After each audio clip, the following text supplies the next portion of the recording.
Hi, I'm Matty Pava, a communications officer with Windsor-Detroit Bridge Authority, talking today about the Gordie Howe International Bridge project. And with me is Andrew Liang. Andrew, how are you a part of this project?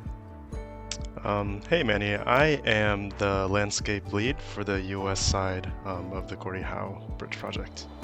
And today we're talking about the Jefferson Wall.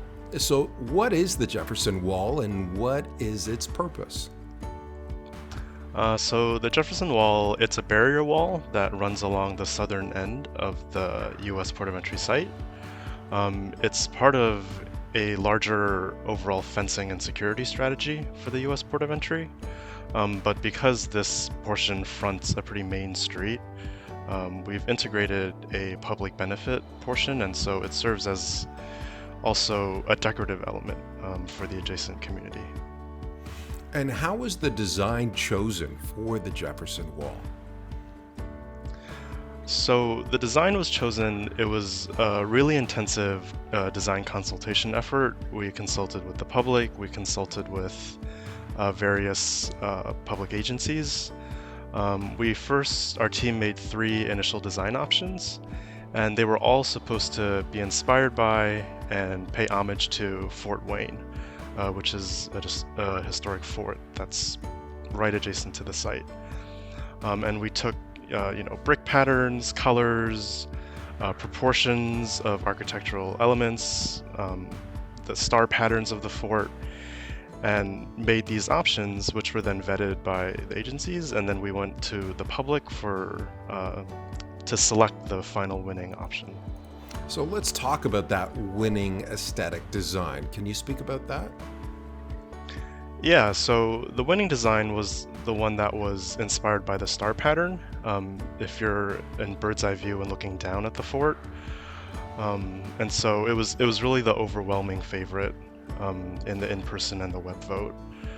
And so what we did was we took that star and we made this really cool fractal pattern where the star kind of grows and shrinks in size and repeats itself. So as you're walking along this wall, you get this experience of this pattern kind of coming in and out. We then used that as a base and applied all this like special jointing, really nice etched concrete textures, and we added angled facets, and it really accentuates the kind of shadow and like dynamic vertical face of it. And so there's a lot of interface with really kind of nuanced concrete details. You spoke about the materials. What materials are being used for the wall? So the Jefferson barrier wall is made out of decorative concrete.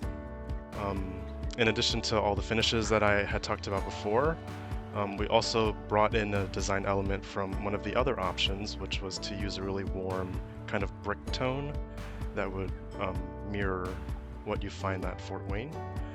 And so that kind of reddish hue is now there, and we think it creates a really nice backdrop for all the landscape that's in front of the wall. What are the dimensions for the Jefferson Wall? So it's massive. It's over 4,000 feet long. It goes all the way from Green Street to Campbell Street, and for security purposes, it's 8 feet high. Can you speak about the landscape design in the area? There's actually like a 100-foot wide landscape buffer that wraps the entire US port of entry site. And so this whole buffer is planted, landscaped. We really used a planting palette that was inspired by the native Michigan species. This is twofold. One, you get a lot of really nice seasonal blooms and colors with the native grasses and the ornamentals and the trees and the shrubs. But you don't feel like you're in a manicured garden per se. The second advantage of the native palette is that it's really low maintenance because these plants are adapted for this environment. And so we select everything to be 2 feet and lower. This is for security purposes, but also so this won't become this giant overgrown, area in a few years. It's really designed to slowly evolve over time and provide a lot of natural beauty over time. Why is it important, do you think, to include green space and a path for pedestrians and cyclists? Because it's such a secure site, it's so closed off just by the nature of a port of entry. So we wanted to take every opportunity we could to sort of provide some public-facing elements. And so there's also people crossing the border on foot or on bikes. And so we have to be mindful of their experience as well, to keep them safe, to keep them separated from vehicles, and also just to have kind of a more aesthetically pleasing pedestrian environment as they move through. How else does this path tie into the community? So within the landscape buffer, as I mentioned before, we have this pedestrian path that connects Green and Campbell through Jefferson Avenue. We've built into this path a whole bunch of connections that help it better tie in. We have little mini plazas at intersections.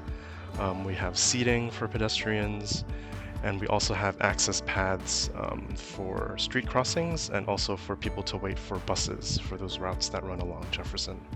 Andrew, how important is community consultation to the Gordie Howe International Bridge project team?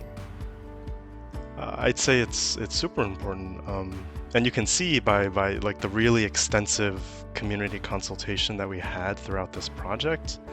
I was only able to attend one for specifically the wall, but we really pulled out all the stops for that. We brought 3D printed models, we brought material samples, we prepared a lot of great graphics that were easy to understand. We had interactive boards and stickers that people could vote with, and we also built a website for the online voting. And I understand that there was a project office that was always open for people to come in and provide comments. So it was really important for our team, for this public benefit portion of the project, to really carry this through correctly and to engage the community as much as we could. Well, we're looking forward to seeing this initiative, a great initiative. Thanks, Andrew, for your time. Yeah, thank you, Manny. The Jefferson Wall is just one of many integrated benefits of the Gordie Howe International Bridge project. Other benefits include local road improvements, a cross-border multi-use path, and sustainability initiatives.